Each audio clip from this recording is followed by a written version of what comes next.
Hola amigos, es un placer volver a conectarme con vosotros y seguir compartiendo este estudio, este peregrinaje en el Evangelio de Marcos, donde vamos conociendo la persona, la obra de Jesús, sus palabras, sus enseñanzas, sus actos. Y de esa manera, conociéndole a Él, conocemos el camino hacia la vida eterna, hacia la redención. El capítulo 6 del Evangelio de Marcos relata también el momento en que Jesús llamó a aquellos que se denominaron enviados, apóstoles, los famosos 12 apóstoles de Jesús. Con el llamamiento de estos 12 hombres se dio comienzo a lo que sería la organización del nuevo Israel de Dios, de la iglesia cristiana. Durante mucho tiempo el pueblo de Israel había sido el pueblo de Dios, la asamblea de Dios. Ese pueblo que había sido liberado por Dios del cautiverio en Egipto, se transformó en la congregación de Jehová, en la congregación de Dios en el desierto. Luego se transformó en ese estado monárquico que durante siglos también fue el pueblo de Dios, aunque dividido en dos reinos, el reino del norte, el reino del sur.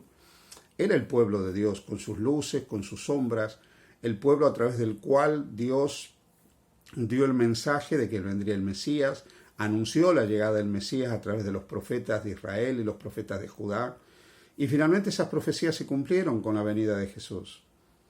Pero cuando este pueblo rechazó finalmente a Jesús, el viejo Israel dejó de ser el pueblo de Dios y apareció un nuevo Israel, no ya limitado geográficamente ni con contextos étnicos, sino un nuevo Israel espiritual centrado en la aceptación de Jesús como el Mesías y como el Salvador.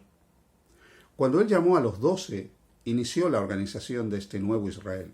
Así como en el pasado Israel se formó sobre la base de los 12 patriarcas, los hijos de Jacob, el nuevo Israel se formaría bajo el liderazgo de estos 12 hombres a los que Jesús los envió a proclamar el Evangelio. Los puso como sus enviados, mostrando ya que la iglesia que él formaba, la congregación que él formaba, el nuevo Israel que él formaba, eran un grupo de enviados, personas que tenían que ir a anunciar que el reino de Dios había llegado a este mundo.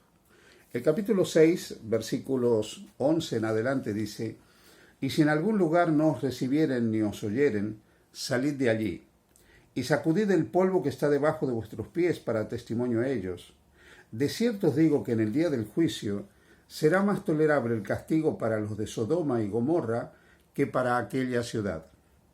Y saliendo predicaban que los hombres se arrepintiesen, y echaban fuera muchos demonios, y ungían con aceite a muchos enfermos y los sanaban.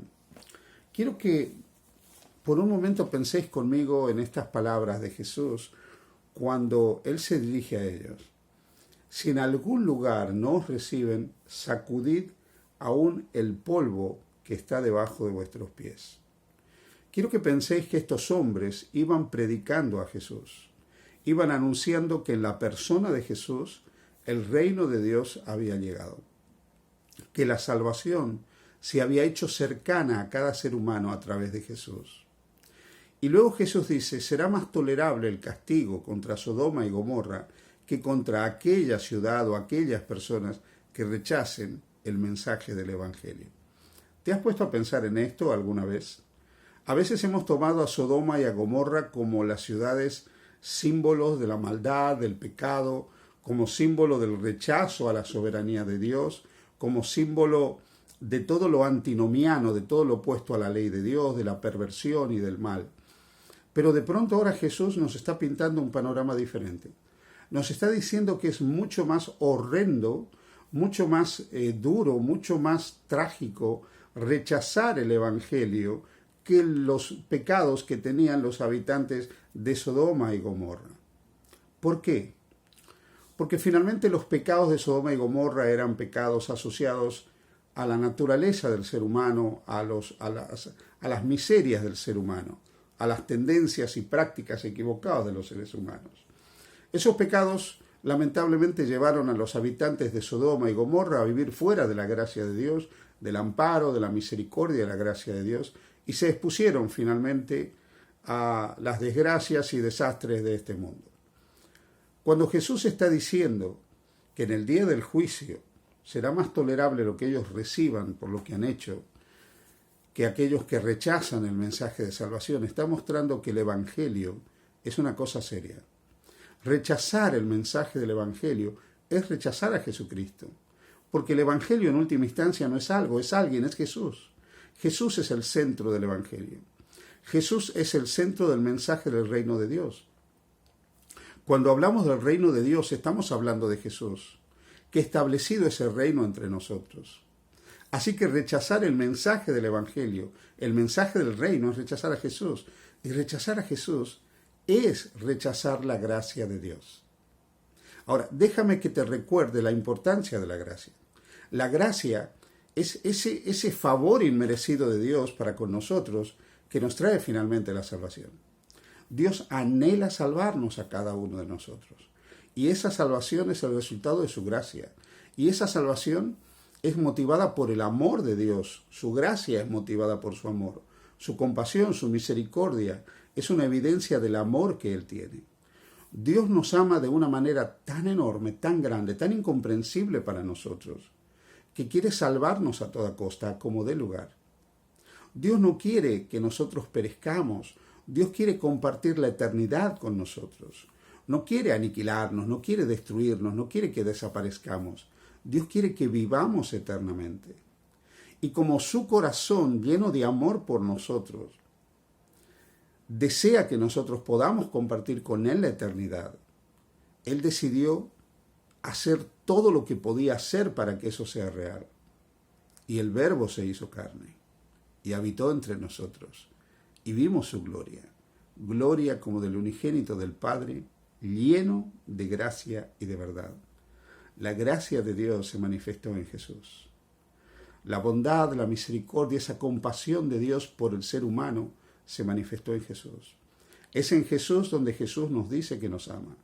Es en las palabras, los actos, los hechos de Jesús, la misión de Jesús, la obra de Jesús, la entrega de su vida incluso. La mayor evidencia, el mayor mensaje del amor de Dios por nosotros. Dios ha querido mostrarnos cuánto nos ama a cada uno de nosotros por medio de Jesús. Por lo tanto, si nosotros rechazamos a Jesús, rechazamos el Evangelio de salvación, estamos rechazando lo único que nos puede otorgar a nosotros la vida eterna. Por eso es más trágico que el pecado de los habitantes de Sodoma y Gomorra rechazar a Jesucristo, rechazar la gracia. Porque si rechazas la gracia, no tienes ninguna otra posibilidad. Es más grave que haber sido perverso, es más grave que haber sido malvado, es más grave que haber sido insolidario, como los habitantes de Sodoma y Gomorra. Cualquier pecado que te puedas imaginar que te parezca atroz, no es comparable con el rechazar la gracia de Dios en Jesús. El pecado más horrendo que puede cometer la humanidad es el rechazo de Jesús. Y ahí estuvo el gran dilema del pueblo de Israel. Israel dejó de ser el pueblo elegido por rechazar la gracia, por rechazar el amor y la compasión de Jesucristo. Y eso nos puede acontecer a nosotros y puede acontecer a la denominación donde nosotros estamos. Cada vez que el hombre rechaza la gracia de Dios en Cristo, se expone a la perdición de la vida eterna. Cada vez que el hombre rechaza la misericordia de Dios en Jesús, está perdido. Dios envió a su Hijo para que seamos salvos. El que cree en el Hijo tiene vida eterna. Justificados por la fe tenemos paz para con Dios por medio de nuestro Señor Jesucristo. Por Él y en Él podemos tener la salvación eterna. En virtud de los méritos de Cristo todos somos redimidos, todos somos salvados, a condición de que le reconozcamos a Él, al Hijo de Dios, el Verbo eterno como nuestro sustituto y nuestro garante ante el Padre. Jesús quiere salvarte, Jesús quiere salvarme, Jesús quiere que tú y yo podamos tener vida eterna. Abramos pues la puerta de nuestros corazones a Jesús para poder disfrutar de esa salvación que Él nos otorga. Dios te bendiga. Feliz día junto a Jesús.